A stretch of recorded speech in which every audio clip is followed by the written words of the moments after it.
Hai guys, nama aku Uti. Kali ini aku akan membawakan alur film Love Me Love Me Not adalah film live action asal Jepang yang diadaptasi dari serial anime yang berjudul Omoi Omoware Furi Furare dengan genre romantis relationship. Film ini berkisah tentang percintaan anak SMA pada umumnya. Akan tetapi, yang membuat film ini seru adalah konflik percintaan yang tidak biasa, yaitu konflik cinta terlarang, di mana kakak dan adik saling jatuh cinta. Ingin tahu seperti apa alur filmnya? Mari kita simak bersama videonya. Film ini dimulai dengan adegan dua siswa SMA yang sedang pergi ke sekolah. Nama dari kedua siswa tersebut adalah Hyuna dan Akari. Ketika jam istirahat, Hyuna bercerita kepada Akari, jadi Hyuna sedang menyukai seseorang. Namun, baru-baru ini Hyuna baru menyadari jika lelaki yang ia cintai tinggal di apartemen yang sama dengannya. Karena Hyuna adalah orang yang pemalu, dia tidak sanggup untuk mendekati lelaki tersebut. Ketika mereka berdua sedang asik mengobrol, datanglah lelaki yang memberikan buku kepada Hyuna. Nama lelaki tersebut adalah Kazu, dan dia adalah teman masa kecil Hyuna. Sepulang sekolah, Akari menyuruh Hyuna datang ke rumahnya untuk belajar bersama. Kebetulan, Hyuna dan Akari tinggal di apartemen yang sama. Ketika Hyuna datang ke rumah Akari, secara mengejutkan, yang membuka pintu adalah seorang lelaki tampan yang ternyata itu adalah lelaki yang Hyuna sukai. Bertepatan dengan itu, Akari langsung memperkenalkan lelaki tersebut, yang mana lelaki itu bernama Ryo, dan dia adalah adik dari Akari. Ryo juga bersekolah di tempat yang sama dengan Hyuna. Mereka satu angkatan. Melihat wajah Hyuna yang malu tapi mau, Akari memiliki rencana laknat untuk mendekatkan Hyuna dengan Ryo, karena Ryo adalah orang yang pandai. Di sini, Akari meminta Ryo untuk mengajari Hyuna. Bukan hanya itu, Akari juga meninggalkan mereka berdua di kamar, berharap mereka berdua bisa semakin akrab. Ketika Akari keluar, kebetulan ia bertemu dengan Kazu. Sambil bermain ayunan, akhirnya mereka pun mengobrol.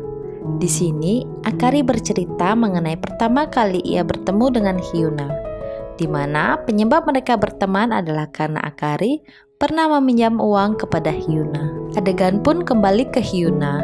Karena Ryo pintar mengajak ngobrol, Hyuna sedikit demi sedikit mulai merasa nyaman. Di sini, mereka membicarakan mengenai gebetan. Inti dari percakapan mereka adalah ternyata Ryo sedang menyukai seorang wanita. Akan tetapi, Ryo tidak bisa menyatakan cintanya. Ketika mereka berdua sedang asik mengobrol, secara mengejutkan, ibu Akari membuka pintu kamar. Dia mengira jika wanita yang ada di kamar Ryo adalah Akari. Tidak lama setelah itu, Akari pun datang. Lalu, pertengkaran kecil pun terjadi. Di sini diketahui Ryo dan Akari ternyata bukan saudara kandung. Hyuna yang berada di sana menyadari jika wanita yang Ryo maksud adalah Akari, yang tidak lain adalah saudara tirinya. Ryo yang tahu jika Hyuna menyadari hal tersebut, memberikan isyarat kepada Hyuna untuk tidak memberitahu siapapun. Keesokan harinya, sepulang sekolah, Hyuna yang sedang menunggu Akari tidak sengaja bertemu dengan Ryo. Di sini, Ryo meminta maaf atas kejadian kemarin. Setelah itu, Ryo pun langsung berpamitan ke apartemen. Ketika Ryo sedang menunggu lift, datanglah Kazu yang juga tinggal di apartemen yang sama dengannya. Karena Akari pernah membicarakan soal Kazu kepada Ryo sebelumnya, mereka pun langsung akrab. Di sini, Ryo tidak langsung pulang ke rumahnya, akan tetapi dia mampir dulu ke rumah Kazu. Singkatnya, karena mereka berdua mengobrol sangat intens, Kazu baru mengetahui jika Ryo dan Akari adalah saudara tiri. Adegan kembali ke Akari yang sedang membaca sebuah majalah di sebuah toko. Secara tiba-tiba, datanglah Kazu yang menghampirinya. Ketika mereka berdua pulang, Akari bercerita mengenai masalah keluarganya. Namun karena Kazu sudah mengetahuinya dari Ryo, dia sudah tidak kaget lagi. Di malam yang sama, Hyuna yang terus memikirkan perasaan Ryo dia berencana untuk berhenti mencintainya. Namun, keesokan harinya, tanpa Hyuna sadari, Hyuna dan Ryo malah menjadi semakin dekat.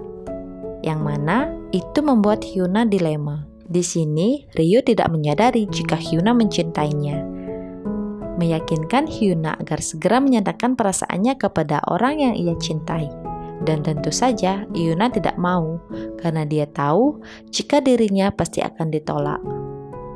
Singkatnya, ketika mereka mau meneruskan perjalanan pulang, Hyuna yang berubah pikiran akhirnya menyatakan perasaannya kepada Ryo. Hal itu tentu saja membuat Ryo terkejut. Namun karena Ryo mencintai Akari, tentu saja ia menolak Hyuna. Keesokan harinya sepulang sekolah, Akari yang sedang dalam perjalanan pulang terjebak hujan. Ryo yang khawatir langsung menjemputnya. Di perjalanan pulang, Ryo bertanya kepada Akari mengenai perasaannya kepada Kazu. Namun Akari tidak ingin membahasnya. Sampai tiba di mana nafsu setan menghampiri Ryo. Dia yang termakan bujukan setan yang terkutuk itu langsung mencium bibir Akari. Karena kejadian tersebut, Akari menjadi marah dan langsung pergi. Keesokan harinya, Akari yang masih marah, dia terus menghindar dari Ryo. Karena Hyuna sudah mengetahui semuanya, Ryo pun menceritakan segalanya kepada Hyuna. Jadi, ketika Ryo SMP, Akari datang ke sekolahnya sebagai murid pindahan. Ryo yang mencintai Akari membulatkan tekad untuk mencetakkan perasaannya di hari ketika Ryo akan menembak Akari. Ayah Ryo pun menelpon dan sangat mengejutkan, yang berbicara di telepon tersebut bukanlah ayahnya, melainkan Akari. Masih di hari yang sama, Ryo yang baru menyadari jika calon istri ayahnya adalah ibu dari Akari. Dan itu tentu saja membuat hati Ryo sangat hancur. Setelah Ryo bercerita, akhirnya mereka berdua pun pulang. Hyuna yang ingin membereskan masalah Ryo, dia meminta Akari untuk menceritakan semuanya. Karena Akari tidak ingin berbohong kepada Hyuna, akhirnya ia bercerita jika sebenarnya dia juga sudah mengetahui jika Ryo mencintainya dan akan menembaknya ketika SMP. Di saat itu, ketika akan ingin menjawab perasaan Ryo, secara tiba-tiba ibunya pulang bersama seorang lelaki yang mana itu adalah ayah dari Ryo. Tentu saja, itu membuat Akari sangat sedih. Akan tetapi demi keluarganya, Akari berpura-pura tidak tahu mengenai perasaan Ryo. Intinya, sebenarnya Akari juga merasakan hal yang sama dengan Ryo. Namun demi ibunya, dia mengorbankan perasaannya. Keesokan harinya, Hyuna menceritakan semua yang diceritakan oleh Akari kepada Ryo. Tentu saja, Ryo yang baru mengetahui jika Akari berpura-pura ceria di hadapannya, dia sangat terpukul di hari yang sama. Ketika mereka berdua sudah di rumah, Ryo langsung meminta maaf kepada Akari. Namun karena kartu masing-masing terbuka, itu membuat mereka berdua semakin sakit. Keesokan harinya, Ryo pun bercerita kepada Hyuna jika dia sudah menyelesaikan urusannya kepada Akari. Di sini, Ryo juga bertekad, demi menghargai semua yang Akari lalui, dia akan membuka hati kepada Hyuna. Sama halnya dengan Akari, dia tidak ingin terus-menerus berada di zona terlarang, memutuskan untuk move on, dan membuka hati untuk Kazu. Singkat cerita, musim panas pun tiba, dan mereka berempat menghadiri sebuah festival. Di sini, mereka berusaha untuk mendekatkan diri satu sama lain. Sampai akhirnya, di mana Akari memberanikan diri untuk menembak Kazu. Namun tanpa diduga, Kazu malah menolaknya. Kazu menolak bukan karena dia tidak memiliki perasaan yang sama, namun dia merasa tidak enak kepada Ryo. Ditambah ketika Ryo mencium Akari, secara tidak sengaja, Kazu melihat kejadian tersebut. Di sisi lain, Ryo yang berniat PDKT kepada Hyuna harus mengurungkan niatnya karena Hyuna didekati oleh orang lain yang mana itu membuat Ryo cemburu. Singkat cerita, sekolah sedang mengadakan kelas meeting.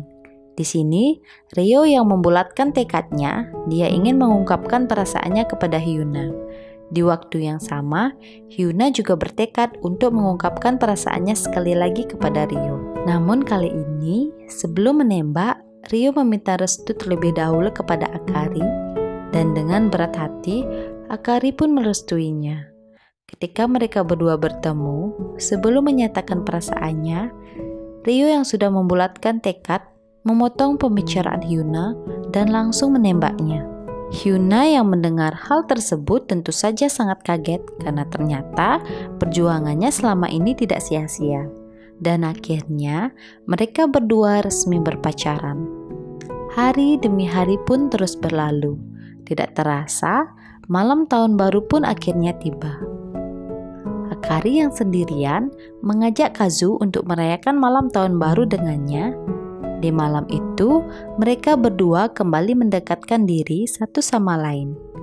Di penghujung malam tahun baru ini, mereka berharap jika malam tahun baru selanjutnya, mereka masih bisa bersama.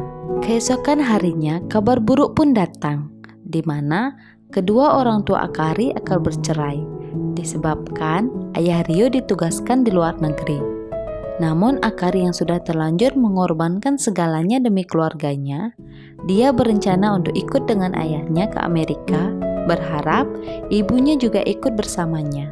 Kabar buruk lainnya datang dari Kazu, di mana dia sudah menyerah dengan mimpinya karena dilarang oleh orang tuanya. Karena semua masalah itu membuat Akari menjadi frustasi. Masih di malam yang sama, Akari memberanikan diri untuk berbicara kepada ibunya, dan itu adalah pertama kalinya dia meluapkan seluruh isi hatinya.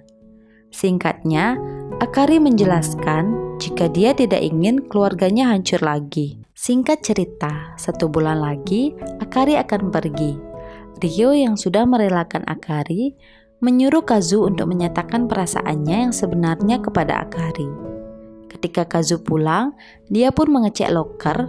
Secara mengejutkan, ternyata Akari memberikan hadiah dan sehelai surat. Dan isi dalam surat tersebut adalah jika Akari akan selalu mendukung impian Kazu. Malam harinya, Kazu memberanikan diri untuk membahas mimpinya kepada kedua orang tuanya, dan hasilnya orang tuanya setuju. Setelah itu, dia langsung menghubungi Akari untuk bertemu. Di sini, Kazu meluapkan semuanya kepada Akari jika sebenarnya dirinya sangat mencintai Akari. Akari yang juga merasakan hal yang sama tentu saja menerimanya. Setelah mereka berdua resmi jadian, Akari langsung menghubungi Hyuna dan Ryo. Lalu, Hyuna dan Ryo langsung menghampiri Akari. Akhirnya, perselisihan cinta antara mereka pun berakhir tanpa ada satupun yang tersakiti, dan film pun berakhir.